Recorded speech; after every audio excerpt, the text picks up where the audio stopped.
This is American History TV's Lectures in History podcast. This week, Baylor University history professor David Smith teaches a class on the growth of the internationalist worldview in 1890s America. What we're going to do today is start something very new and very distinct in the evolution of the story we're telling. The 1890s becomes a distinct beginning of the way America thinks of itself in the world in a very different way. Okay, look, if you want to understand the 20th century, if you want to understand the role that the United States assumes for itself and plays in the 20th century, the 1890s is the place to start. Because the transformation that you see among the people and their attitudes in the 1890s is little short of kind of amazing. Remember this. Remember that as far back as you want to go in American history, okay? The idea has been that the United States, and before that the American colonies, right? We're over here, and the rest of the world is the rest of the world, right? There's this purposeful sense that we are us, and the rest of the world can do whatever it wants, whatever it takes, whatever it's going to do. It's not going to affect us, right? I'm sort of dancing around the word isolation because that's got a lot of baggage around it. But that's part of it, all right? That we were an isolated country. Or if not isolated, if you don't want to use isolation, we could pick and choose however much involvement we wanted, and we usually didn't want any involvement, okay? But then all of a sudden, in the 1890s, one after the other, all these things start impinging on American society. And it's not that the government changes, it's that my opinions and your opinions and everybody in the public's vision of what the United States is going to be starts to evolve, right? And there's a bunch of different reasons for it. And listen, I can't think of anybody who's going to be affected by all the reasons, right? Got it? There are a bunch of different reasons, and one person, you're not going to be affected by all of them, but I guarantee you'll be affected by one of them, all right? So what I want to do is sort of run down these reasons and one by one and show you what they are, and then almost by the end of the decade, we wind up fighting a war in large part that is informed by all these changes that we've been through. Does that make sense? All right. I think the place to start is probably the fact that in 1893, we wind up with a really big economic crash. It's the biggest one in a very long time. It triggers a depression that lasts for years that probably would be known as the Great Depression had the 1930s not happened. The Panic of 1893 is a huge stock market sell-off, and it triggers some soul searching among businesses. And the question's got to be, why is this happening? What has caused this? Why suddenly are all the factories having to lay off workers? Why is it the case that the Union Pacific and the Central Pacific and the Southern Pacific and all the big railroads, why are they all having to declare bankruptcy? Something's gone wrong, right? Now listen, there's one idea that starts sort of creeping to the forefront of people who think about business. If you don't think about business, this is not going to affect you. But if you do, if you're a leader of the business community, you're going to think, why is this happening and what do we do to fix it? Got it? And gradually, all of the focus begins to settle on one particular word, and that word is overproduction.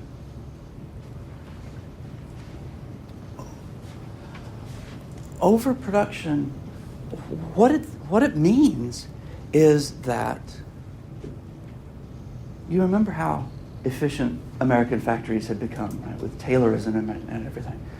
They had produced and produced and produced, and they made more and more and more and more and more and more stuff, right? No matter what it was, they made more of it. And finally, they've reached the point, this is the way this is being thought out, right? We've hit the point where the American market can't absorb all the stuff that we're producing. That's what overproduction means. The American market's only so big, and you got Sears catalogs going out to the four corners of the country, and you've got farmers buying, multiple shirts, remember? At some point, people are going to say, okay, I don't need any more shirts. At some point, they're going to say, I've bought all there is to buy. Right? And that becomes a problem because you've got all these factories still churning out stuff left and right as fast as they can. And what winds up happening is surpluses start building up. And when surpluses build up, right, price begins to drop, profits begin to drop, and then you got a recession. Right? Well, the question would be, how do you fix that? What do you do if you got a warehouse full of stuff that the American productive capacity has brought forth and no place to put it? Well, companies today have to deal with this too, right? What do you do if you're a cell phone company? What do you do if everybody buys a cell phone? Once everybody buys a cell phone, and from where I'm sitting, everybody's got a cell phone, right? What do? Well, today, what they've got to do is they've got to convince you that your cell phone is now crummy and outdated, and you've got to buy the new one, right? They didn't do that back then. That's a little bit too modern, right? We've got to find other places to sell our stuff. We've got to find other markets to get into. We've got to find places that don't have the domestic productive capacity that we've got here, and then unload our stuff there. That's the way to do it. Find new markets. If overproduction is the problem, find new markets, right? Now, listen, the United States has always been an exporter. The United States has exported stuff since the beginning. But almost all of the stuff that the U.S. used to export was agricultural products, like cotton, right? And grain and dairy and whatever. All the corn farmers of the Midwest, all the wheat farmers of the Ohio Valley. Right? There's a lot of exports. But, and I guess this is you probably saw this coming, right? With the productivity of American factories, you start to think exporting manufactured goods may be the future. And it's true that over the course of the 1890s, American manufacturing exports are just going to go through the roof all of a sudden. And the United States becomes a very aggressive exporter of manufactured goods. But that's sort of almost like the midpoint of the story I'm telling. Right now, we don't have, in 1890, 1893, we've got to open some new markets. Got it? And the market that everybody thought of, sort of the utopian market, was China. Just like it had been in the days of Columbus. If we can get into the China market with our sewing machines or our railroad locomotives or whatever it is, that would be the end of the Depression, and it would be rosy times from now on, right? The China market is huge. China was a very, very commercial society. A lot of buying, a lot of selling. But it wasn't industrialized. Right? If we could get into the China market. But, there's always a but, right? The problem with that is that China's kind of in a mess in the 1890s. China is really at risk of being carved up among European powers and Russia and Japan. China is the central government of China was weak, and the British and the French and the Germans and the Italians and the Japanese and the Russians all started to sort of carve out spheres of interest along the Chinese, coast, and set up basically, it's probably not a stretch almost to call them colonies within China.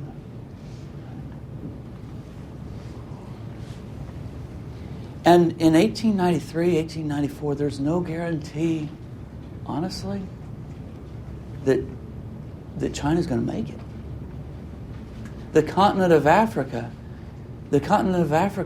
is being carved up at the exact same time amongst all these different European powers into very, very exclusionary zones of economics. The Germans want to trade in the German zone. The British want to trade in the British zone. The French want to trade in the French zone, and they don't want anybody else in their zone. So where this goes very naturally, if you're a business leader thinking about the China market, we need to open up China and keep it open. We need the State Department to do something about this, to circulate notes between the other countries and make them keep China open for us. And this happens without you even realizing it, but think about that a second. If you're, Andrew Carnegie, and you're worried about your steel business and you're trying to think about the State Department opening China, you've now got a really radically different idea for what the United States ought to be doing in the world. And it happens that easy. It happens that effortlessly. Suddenly, you're thinking, wow, the State Department really needs to get off its tail and fix this. And the State Department hasn't really had to do that before. And you've just sort of stumbled into imagining a fundamentally different role for the United States to play within the community of nations. Does that make sense? And this doesn't affect a whole lot of people. I mean, people in Waco, Texas in 1893 are probably not sitting around thinking, oh, we need to open up new markets. But the people who are thinking this are pretty important, pretty powerful, pretty influential. Right? It's curious because you've got a couple of impulses that will influence just a small group, but a really influential group. And then you've got a couple of impulses that come along that will influence a whole bunch of people. Anonymous, non-influential people, but numbers. This is the first sort. The economic impulse to look outward. Right? Find new markets. Be energetic with your foreign policy. And that's what it's going to take. Because the world is being carved up. And it's happening as we watch. And this is the point at which Americans start to think, we're going to be left out of this unless we're a little bit more, I hate this word, proactive. Right? I just want to say active, but proactive. So far, so good. This is going to sort of blend pretty easily into the writing of this guy, Alfred Thayer Mahan. Alfred Thayer Mahan is a Navy officer. He came out of the Naval Academy late in the 50s, early 60s, something like that. And he served during the Civil War. He served afloat during the Civil War, and he found that he hated to be on a ship, which is not what you really want in a naval officer. And he got seasick easily. And he was much more bookish than the normal naval officer. He wanted to He wanted to teach. He wanted to write books. He wanted to lecture. He had ideas. He winds up getting brought up to Newport, Rhode Island, at a new school called the Naval War College that was established in 84. And it was the purpose of the Naval War College was to train Navy officers in a more strategic way, to think about something other than just sailing and moving ships, right? How do you move fleets? What do you do with ships? That sort of stuff. And he really thrived with that. And he taught there for a while. And then he started to realize that he could actually do more. He could reach bigger audiences if he tried to. He writes this book called The Influence of Sea Power Upon History. And it comes out of his lectures. It comes out of his vision of what the world is today and how the previous centuries inform it. How what has happened over the course of the millennia make us what we are today. Specifically, the influence of sea power on history. And he says, look, you go back to the days of the Romans, and what made the Romans great? What made the Roman Empire feasible?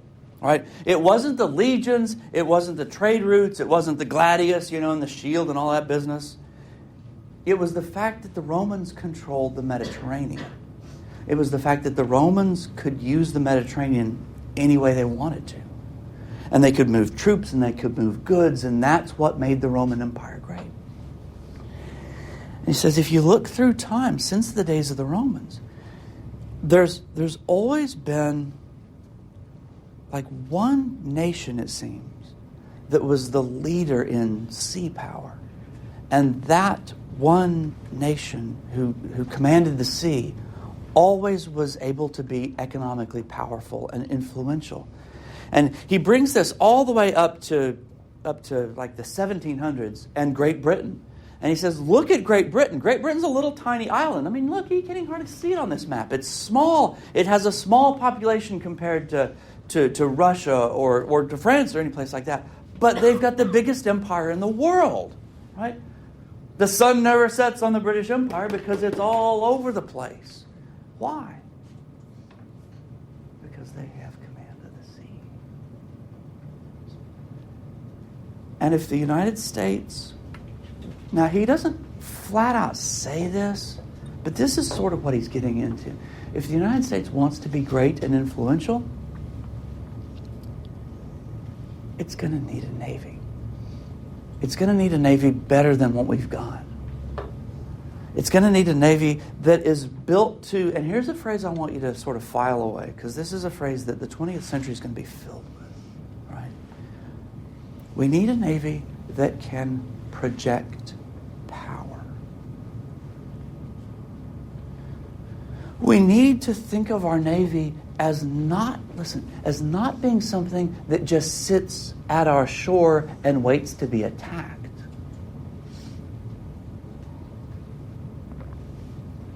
We need a navy that can go out and champion our interests, right? Away from the coasts of North America, because that's where our interests will ultimately lie. Got it? What I want you to be able to do right now, what I want you to be able to do is start to see, oh, wait a minute, I see a connection between this and overproduction. Because if we are going to make markets open, right, we're going to have to be able to project power. I mean, we're not going to be able to, in a world of power politics, you're not going to be able to go up to Great Britain and say, hey, would you open your market for us? Especially if you don't have anything behind that. Right? And Mahan's thought is, look, we have a navy that can project power. We will be able to project influence. And we will be able to get done what we want to do. All right? A lot of influential people read this book. A whole lot of influence, especially people in the Senate, people in the government, people in the Navy Department, obviously, ate it up because they'd been waiting for years for somebody to say something like this. Future President Theodore Roosevelt reads this and just sort of goes nuts for it and becomes one of Mahan's champions. Now, Mahan also decides, I want to write for the public as well. And I think this is the point at which he becomes sort of even more important. He starts writing essays for public magazines, like The Atlantic. I can think of one article that he wrote in The Atlantic in December of 1890. And The Atlantic, you can go to Barnes & Noble and get The Atlantic today. And he wrote this article in the December 1890 issue of The Atlantic called "The United States Looking Outward." Right? And that was an eye-opener to a lot of people. And the title's perfectly chosen, "The United States Looking Outward." It's not this. I mean, we've been focused here, right? We've been focused domestically since the Declaration of Independence, And we've had this challenge and that challenge, and we've done this and we've done that, and we've done a bunch of different history stuff, but it's always been here. It's always been us, right? And Mahan says, the world's a big place. And we need to be a player in it. Okay? Let me mention this word real quick. Imperialism, because this is an era of imperialism, and that concept, that term is behind a lot of stuff.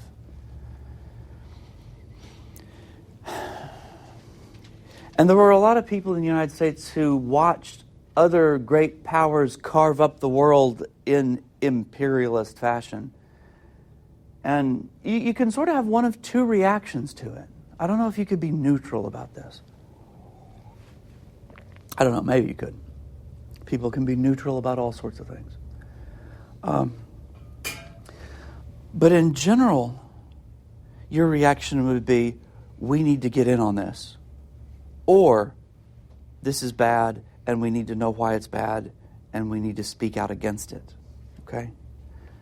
Listen, the thing about that is that both of those options, both of those impulses are going to make you look outward. Right? Whether you're a wannabe imperialist or whether you think it's a terrible thing and people should know how terrible it is, both of those things will make you pay attention to something other than your backyard. Right? And that's,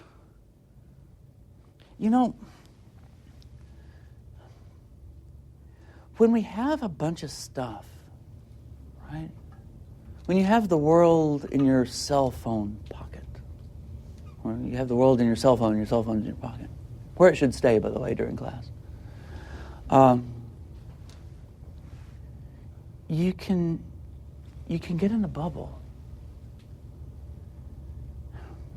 And nobody went around talking like this in the 1890s, I don't think.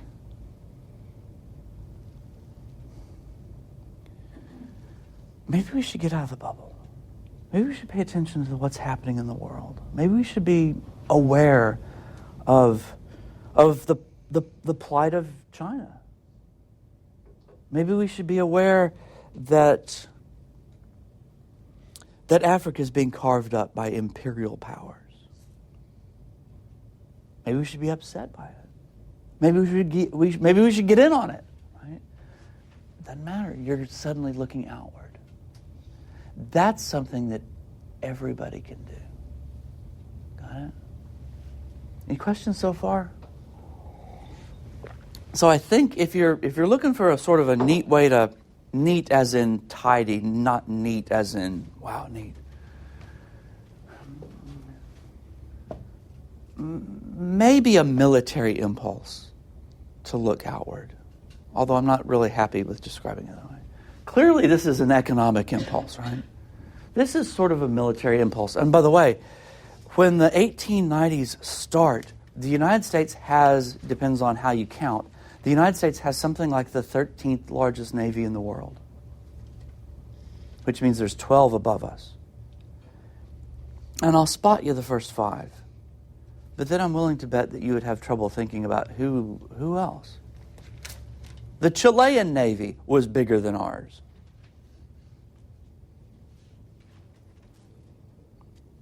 So far, so good. So you get this fleet built up in the 90s that can project power, to do things like keep China open, right? Make sure that the State Departments in treaties to other countries have a little muscle behind them. So far, so good? Okay, look.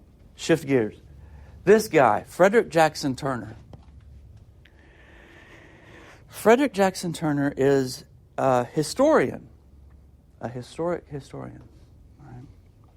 Right? He taught, I think, at the University of Wisconsin, but I'm not 100% sure. I think so. He was an American historian. He looked over big trends. By the way, remember Darwin? Remember the implications behind the way Darwin looked at the world. The big, long story that unfolds. Right? Turner's going to be... All of this stuff sort of fits in with Darwinism. All these people think like Darwin, like we are at the tip of a big, long story that is going to continue forward, and we've got a long history behind us. This, right, that's Darwinistic in that it takes the whole sweep of history, right? Frederick Jackson Turner thinks that way too. Let me tell you what he says in this really gangbuster article called The Significance of the Frontier on History. And I'm going to describe this and tell you why this fires people up. And then what I want you to do is cook up some label for this. I usually call this philosophical, but I'm not happy with that. It's not really philosophical, I don't think. But it's eaten up with Darwinism and social Darwinism too. Okay, look.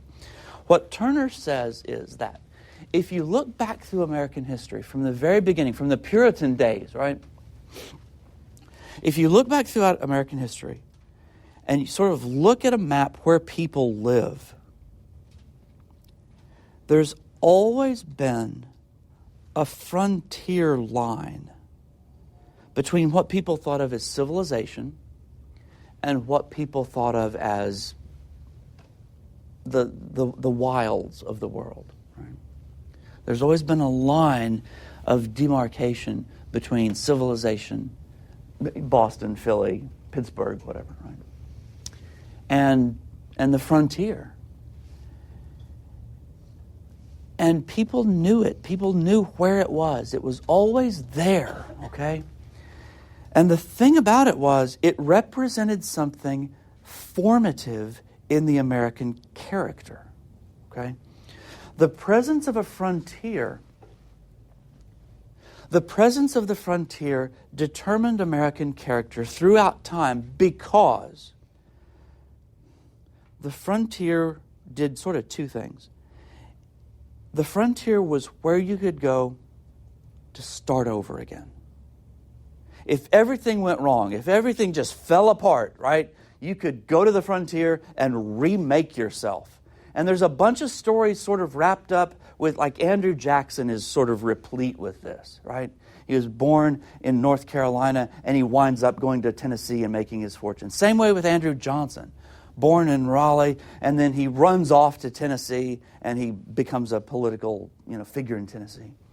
The frontier was always this ever-present place that if you screwed everything up royally, you could go out there, right? And start over. And the idea was, it makes us... Now look, I don't know if this is right or not. And it sort of doesn't matter if I think it's right or not. People then thought it was spot on accurate. It made us more willing to take risks.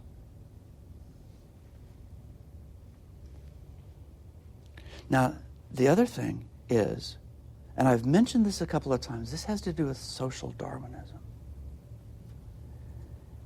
The presence of the frontier made us rugged and tough, right?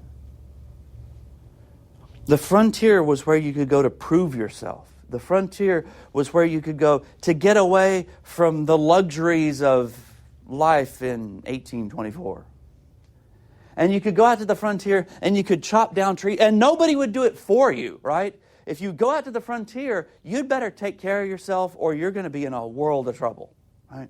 You got to go out there and you got to chop down trees and you got to build a log cabin and you got to wrestle bears or, whatever. And you don't, you got to be tough or you will be destroyed on the frontier, right? Remember the whole bit about rugged individualism? Turner says this is where we learned as a society to value rugged individualism. You don't learn to be tough and rugged in a drawing room in Philadelphia. That's not tough, right? Daniel Boone, Davy Crockett, these frontier people. Got it? Given that, then this is good. Given that, Turner begins looking at census data.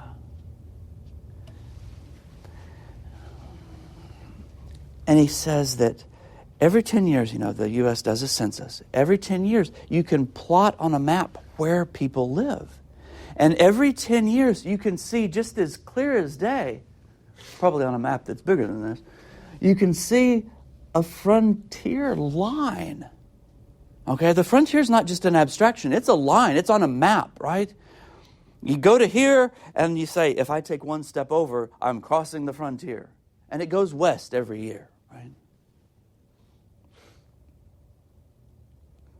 By the way, remember dime novels and westerns? This plays into that. But then, the census of 1890 happens. I'm going to talk about two different years of a census when we're in here together. Not today, but today's 1890. The other big shot census is 1920. But this is the first one. And Turner says the census of 1890 shows that there's not a frontier line anymore. This is a really big deal. There's not a frontier line anymore. You can now get on a train in Boston and you can go all the way across the continent and you can get off a train in San Francisco and you will have never crossed a frontier. Right? It will be telegraph lines the whole way. It'll be steel rails the whole way. It'll be general stores and Sears catalogs the whole way. Got it?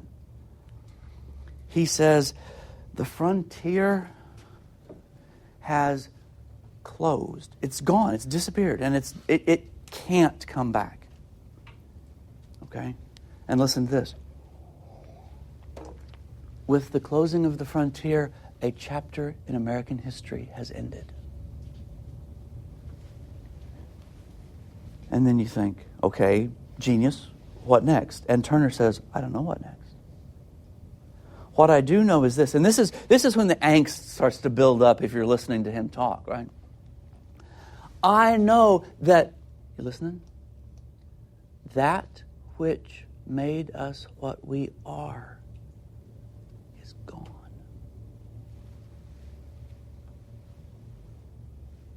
That which made us tough, rugged individualists, that's gone.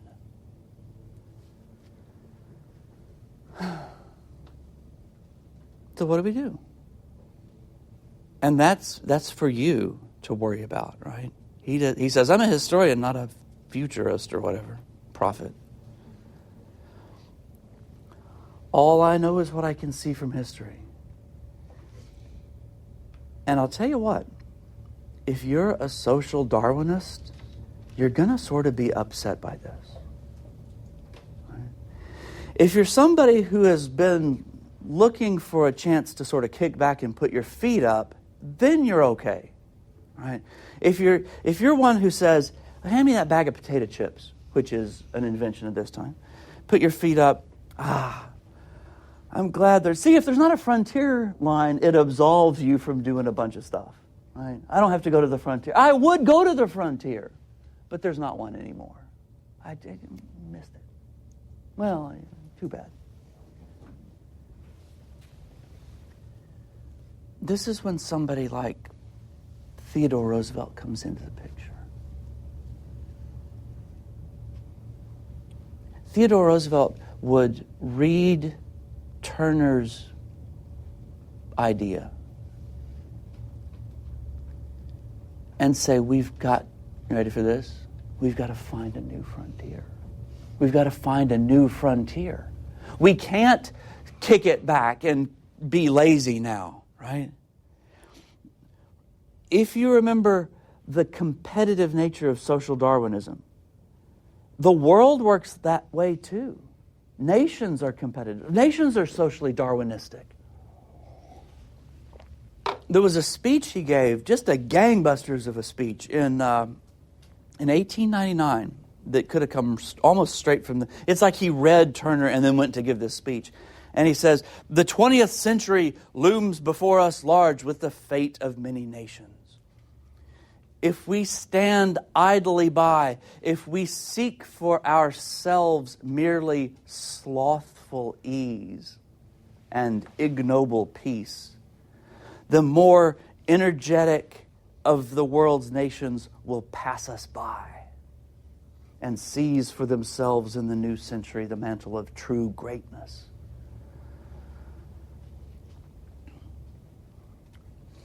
There's a long sort of story in here about luxury and self-government and the strenuous life.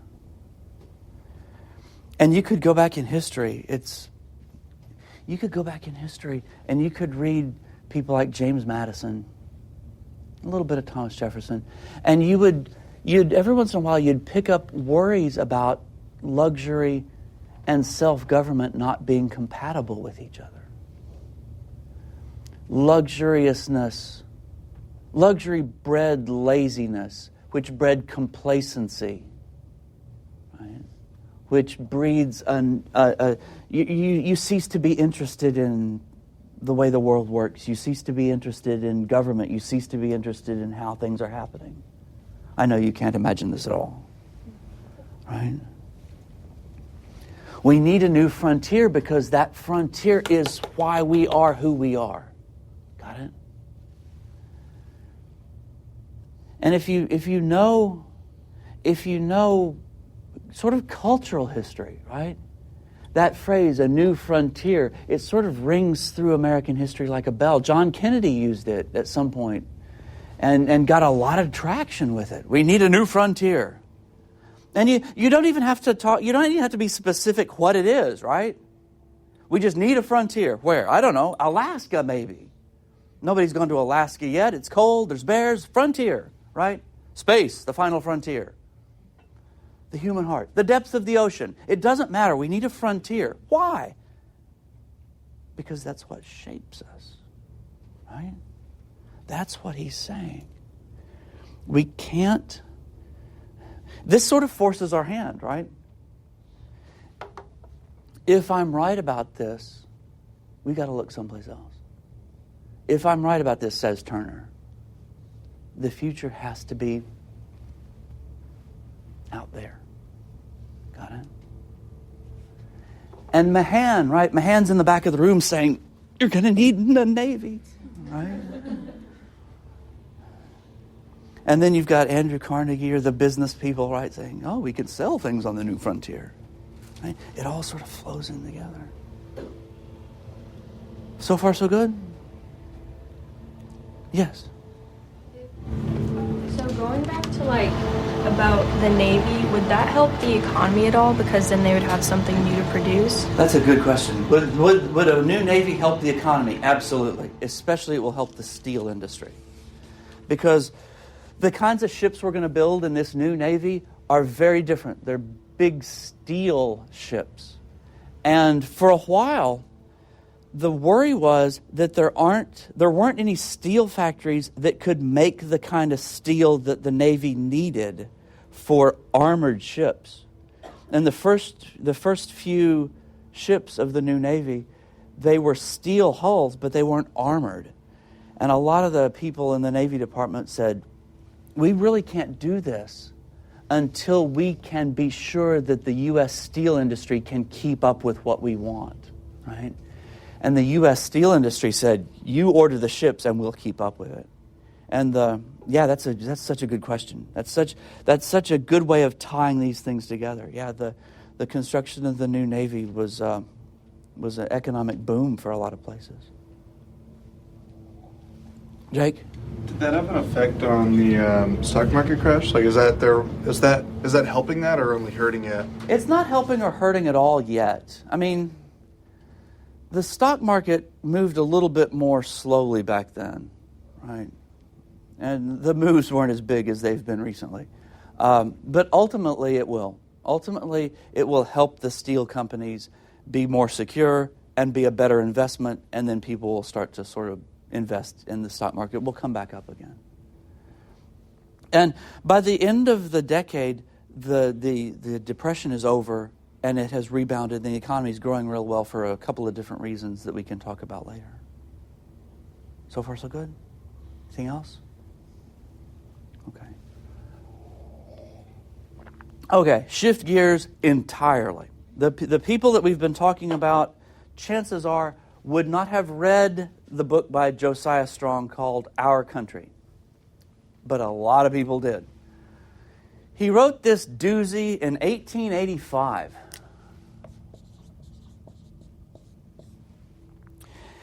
And there's a lot in this book that you would read today and think, geez, this guy's kind of a nut.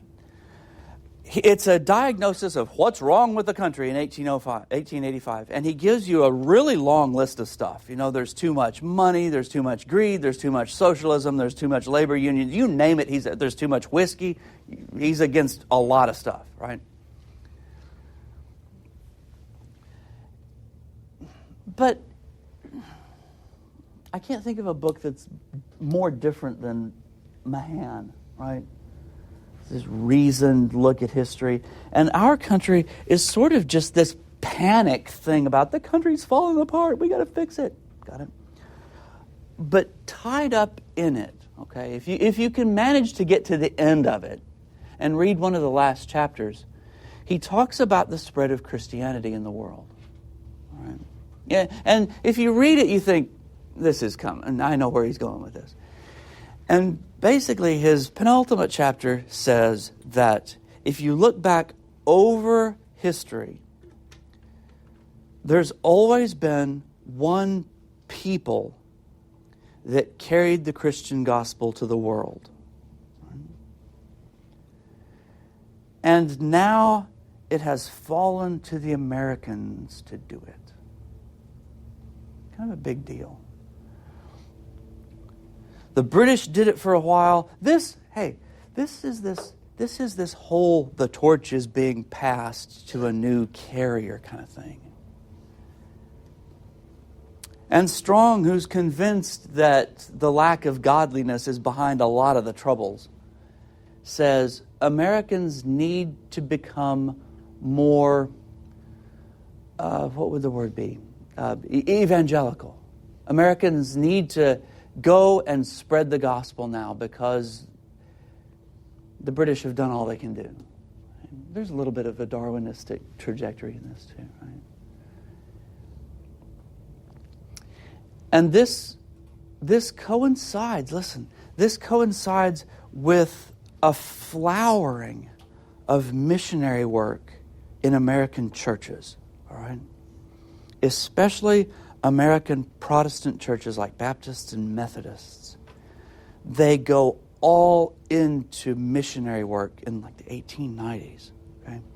One of the things that has happened, and I'm not a medical person, so I can't get into the way this really evolves, but one of the things that has happened is they're getting close to a cure, or they're getting close to a treatment, if not a cure, for some pretty ravaging diseases that were considered tropical. Yellow fever, malaria. They're getting close to figuring out how to treat it. So that going to the tropics is no longer seen as a death sentence to people who aren't from the tropics. And the notion is you could go to places like Equatorial Africa or South Asia or South America, even the Caribbean, and hope to live to tell the tale. And then came Christian missionaries. And I think this is probably the movement that influences the greatest number of people, just out of pure numbers, right? And you know why I think that? In part, it's because you can go to almost any little church in any mid-sized town that was around in the 1890s, and you can dig through their records and stuff, and you can find pictures of missionaries that look, just like you. You can be looking through the old scrapbook with its yellowed pages and stuff, and you pull up a black and white photograph of a guy in a nice suit, Edgar Williams, minister to Rhodesia. Well, I should probably not minister to Rhodesia, missionary to Rhodesia. What? My great-grandfather was a missionary. Really? I have been waiting for you for 20 years. From 1930 to 1970. Is that right? Yeah. Well, he was the descendants of these people, right? And imagine, I'm glad you told me that. Wow, and I've been using Rhodesia for decades as an example, and nobody's ever said anything about it. That's crazy. I can hang it up now. Maybe I'll pick a new country. A minister to some other. Anyway, imagine this, okay? Imagine you are sitting in a pew at First Baptist Waco, right? And you're there every Sunday, and you sit in the same place, right? Because that's the way you do it. And then you notice that nice young couple that used to sit at the other end of the pew, you haven't seen them for a while. And you wonder what happened to them. Did the husband get kicked by a cow, right? Whatever. And then you finally sort of work up the nerve. Whatever happened to those nice people that used to sit at the end of the row? She wore those green dresses, and he wouldn't stop talking. But he was a nice guy. Oh, they became missionaries. Really? Where? Rhodesia. And then you think, oh, okay, well, that's, what was his name? Edgar? I can't remember. Edgar and Betty.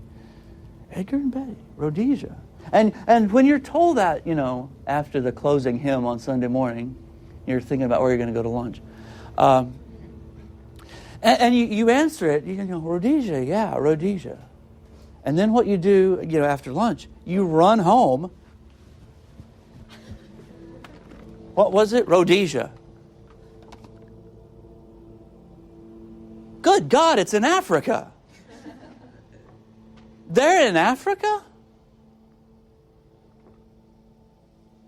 Africa. And then guess what? You now know somebody in Africa. And of course, Bob and, what are their names? I can't even remember their names. Edgar and Betty, whatever. They become your best friends. Oh, I've got friends in Africa. You didn't even know his name. And then, right, from the pulpit and from Sunday school, we have to pray for our missionaries in Rhodesia. What were their names? No, we don't remember, but they were that nice couple, right? And we got a letter from them last week. And this is all going down in a little church, in a little town, in the middle of Texas, right? And suddenly, everybody in this congregation knows somebody in South Central Africa. And the world gets that much smaller. Right? And the little kids, right? The little kids in the Sunday schools, they save their pennies. They take up mission offerings for our missionaries in Rhodesia. And they grow up thinking that Central Africa is not that far away because people from our church go there. Yeah. So were the missionaries taking like the cures or the treatments to people who needed it? Well, no, not really. I mean, the missionaries, I guess if we could have equipped them with vials of malaria serum, they would have gladly taken them, but that might be a little bit beyond our capability. If they get sick, yes. But they're taking the gospel, right? They're sharing the gospel. That's what it is. And if they can... missionary work then tended to be a little bit more gospel-centered, right? Bible-centered than humanitarian-centered. But we're going to get to humanitarians here in a minute. Okay? It's a good question. Anything else? So now you know somebody in Rhodesia, and what happens after they've been gone a year or 18 months, right? If you're in a church, you know this. They come back, they've got a bunch of stories to tell, and then you have dinner on Wednesday night and you listen to them, right? And it goes on and on and on. And they've got a PowerPoint presentation, or the 1890s version of a PowerPoint presentation. Here's a sketch I made of the village. Right? And then you could be a missionary too, right? They still need help, right? And this is going on all over the country. And suddenly you have, I don't even know the number, hundreds, thousands, millions of people who are thinking about what Americans can do in South Central Africa. It's hard to get across the magnitude of this today, right? Because the thing is, if I asked you, how many of you have been to Africa, I wouldn't be surprised if half of you raised your hands. But if you ask that in the 1890s or 1880s, nobody would. Right? I could probably find it on a map. Well, good. But that, maps make things alien. Being there or knowing somebody who's been there makes it real. Got it? And the whole phrase "make the world smaller," that's been done to death. But that's what it was like in the 1890s. Right? And if the world is smaller, you care about it more. You're more interested in it. And you can imagine a role that you could play in it. That changes the way Americans look at their place in the world. That's looking outward, right?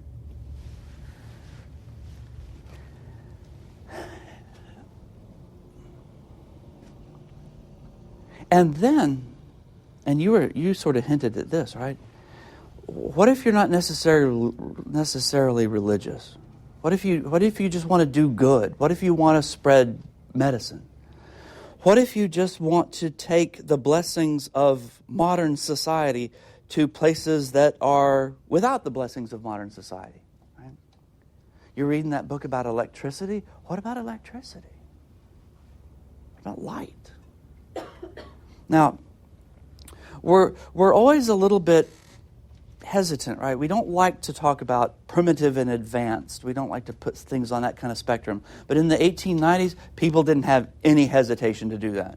They talked about advanced civilizations and primitive civilizations. And they talked about the obligation, and I don't know if this exists, but I know they meant it. The obligation that advanced societies have to help primitive societies, right? If we've got electricity and phonographs and recorded sound and Nickelodeons, take them dime novels, right? We have an obligation. See how easy? See how easily it sort of elides into that, right? We've got this great stuff. We need to take it. We need to help people. We need to go forth and, like non-religious missionary work. All right? A lot of this went on.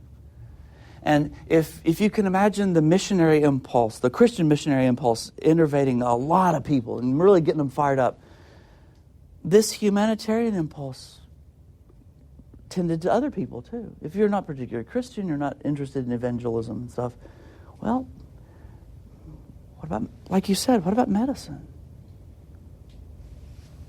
What about Coca-Cola? Got it? And then you had this gazing upon a map, imagining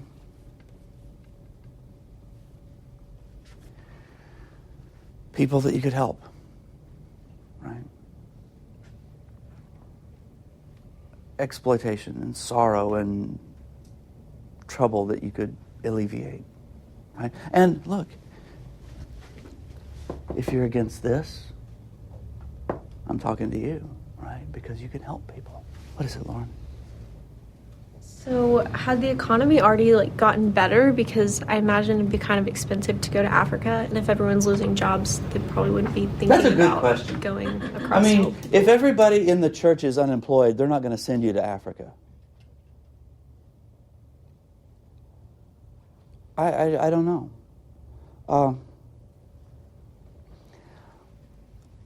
All I know is that it must have not been that big of a barrier, because I know it happened.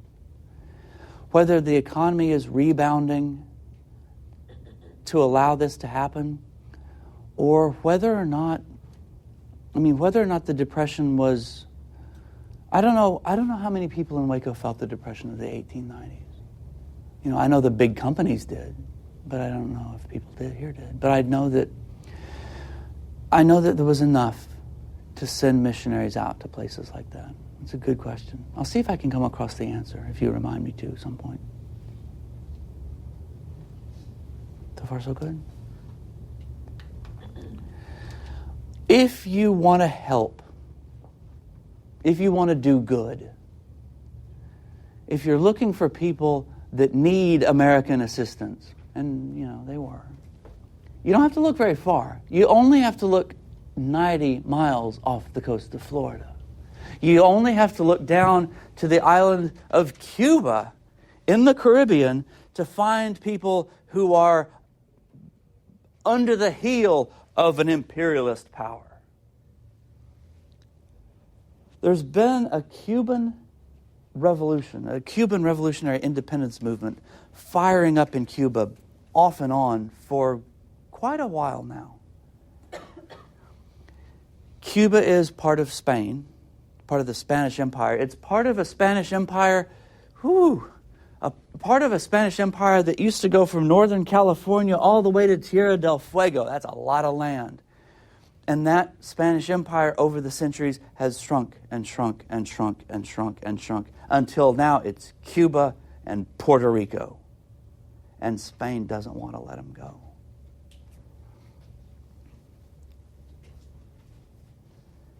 And the Cuban Revolution would flare up, and the Spanish army would come to Cuba and crush it. And then a couple of years later, it would flare up again, and the Spanish would crush it, right? And then they started putting into effect these relocation camps in which they gathered up people from the countryside and put them in these camps to isolate them from the rebels. Right? And then the newspapers in America started covering this really diligently.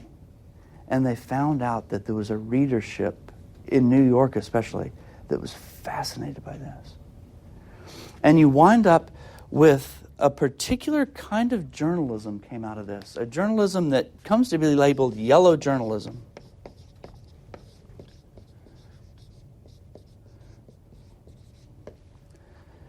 The New York World was one of the leading newspapers. The New York Journal was another of the leading newspapers. One was owned by a guy named Hearst, and one was owned by a guy named Pulitzer, and they were fierce rivals, those two newspapers. right? They were, I don't know, the Fox and the CNN of their day. And they competed with coverage in Cuba. And they both realized, I don't even want to say it, the more sensationalistic the story, the more sales you got. The bloodier the story, the more copy you sold. And then the coverage of the events in Cuba, the revolution in Cuba, gets worse and worse and more lurid. And the American press nicknamed the general in charge the butcher of Cuba. Right? And people read these things and they read these stories, and you know what they think, right? They think what every American everywhere at all times has always said: somebody ought to do something about this. Right? I mean, it's like they're putting the ball on a tee for it to be hit. This isn't the hard pitch. This is an underhand. Here's Cuba. Go to town. We ought to do something in Cuba. What? Well, we ought to stop the revolution. Wait, we can't stop a revolution. We were freed by a revolution. Ooh, yeah. We ought to back the revolution. Hold on a second. What do you mean exactly? I don't know what I mean, but we got to do something, right? Grover Cleveland was the first president to really have to sort of cope with this. Grover Cleveland was elected in 92, and this is about 95 or so. And you would think that because of the economic depression, Cleveland is looking for anything else to think about and talk about. What do you think we should do, Mr. President, Mr. Cleveland? Now, Cleveland is a level-headed guy. I like Grover Cleveland, and not just because his name's Grover, which we'll never have another president named Grover, I suspect. What should we do about it? And he sympathizes with the plight of the Cuban rebels. Of course he does, right? And he wants Spain to lay off. He wants Spain to stop with the relocation camps and stop giving our newspapers the excuse to call your man in Cuba the butcher, for crying out loud. Do you back Cuban independence? Oh, geez, now we're going to have to talk about Cuban independence? I'm going to tell you what Cleveland thinks, but I don't want you to jump to a conclusion too much. What Cleveland is worried about in the Caribbean is stability. Okay? He wants the Caribbean to be a stable, quiet place. He doesn't want some big European scramble for influence in the Caribbean like is going on in China. Okay? This is the source, almost 100 years earlier of the Monroe Doctrine, right? Cleveland thinks it would be best for everybody if Spain held on to Cuba, but just treated it nicely.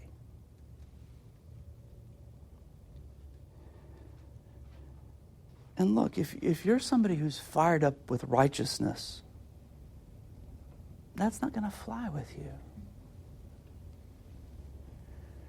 Freeing Cuba, right, becomes something of a popular cause in the United States. The cause of a free Cuba starts to percolate. Yes?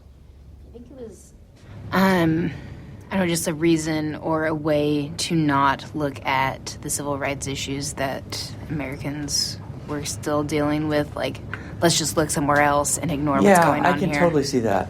And my answer to that would be no, because they're not looking at it anyway. It's not like we're focused on civil rights in 1895, right? And we know that Plessy versus Ferguson is churning through the court system and is going to come out in 96. And there are people who are paying attention to that, but a lot of people in the United States aren't paying attention to civil rights. If they were, maybe the answer would be yes. And from our standpoint, looking back, why aren't you paying attention to civil rights? They just weren't. And why? And of course, right? Why would you think about this in Cuba and not think about it in the South? Americans are funny. I don't know. So far, so good? Then Cleveland is out, and in 1896, William McKinley comes in. William McKinley is a Republican from Ohio. He's been in Congress a long time. We'll meet McKinley several times, actually. He does a lot of stuff. And McKinley, oh golly, McKinley, what a character. God love him. McKinley has a hard time making up his mind. And it's not because he's slow or, he's not stupid. But he thinks things through so much. And he likes to listen to other people's opinions, and other people's opinions can sway him. Right? If you're the last person to talk to McKinley, chances are he'll do what you suggested. One of the jokes of the day was, how is McKinley's mind like a bed? And the answer was, it has to be made up for him every time he uses it, which is a pretty good joke. You can use that, with some of your, your rivals or something.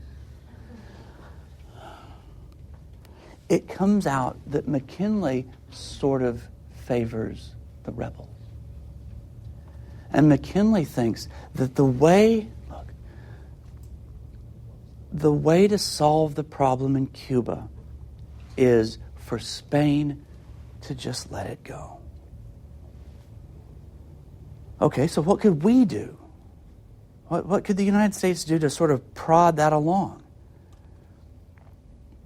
At one point, McKinley even thinks maybe we could pay Spain to let Cuba go. And one of his advisors says, let's not do that. That's not good. That would not go well. We're not going to try to buy Greenland. We're not going to try to pay off Spain to let Cuba go. Well, what can we do? Well, let's monitor the situation. And then he takes office in 97.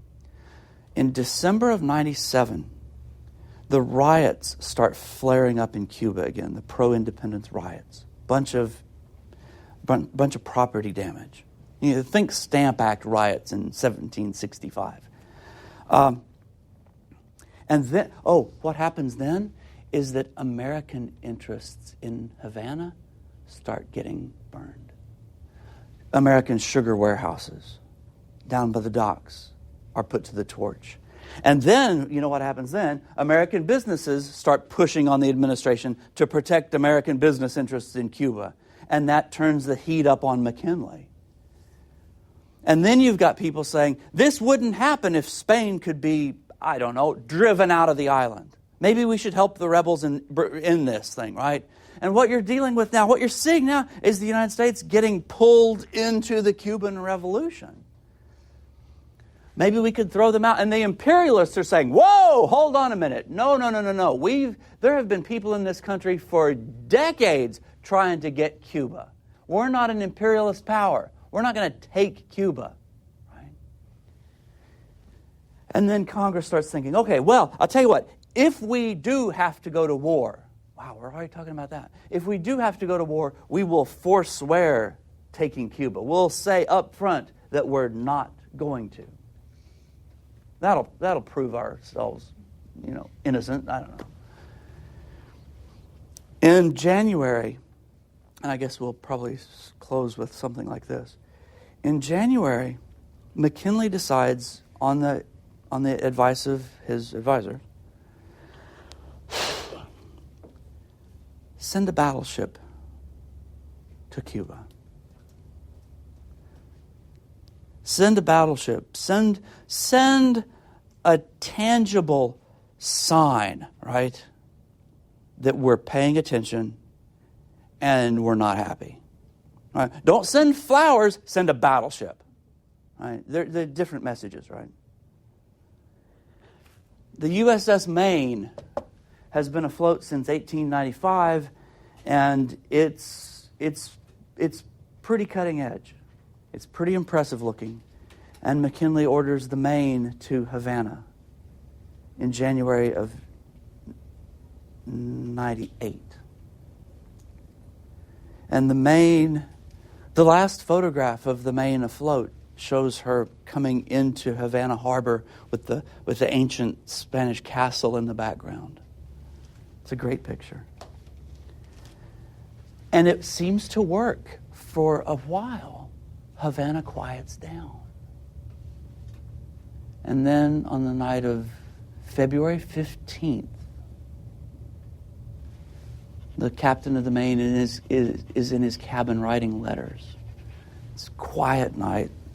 If you're walking the deck, the only sound you would hear would be the sort of the thump of the water up against the hull. And then suddenly there's this thunderous explosion. And the Maine goes down. 250 sailors and Marines killed.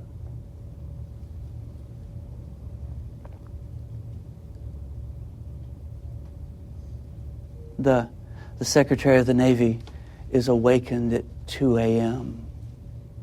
with the news that the Maine has exploded in Havana. And the next morning, the New York City newspapers have headlines blaming Spain for it. And that is where we will start on Tuesday. Right? This is Thursday? Okay. Whew. Good to know what day it is. So I will see you Tuesday. Remember the Maine. Thanks for listening. Please rate, review, and subscribe to this podcast wherever you get your podcasts. We would love to hear from you. You can email us at podcasts@c-span.org.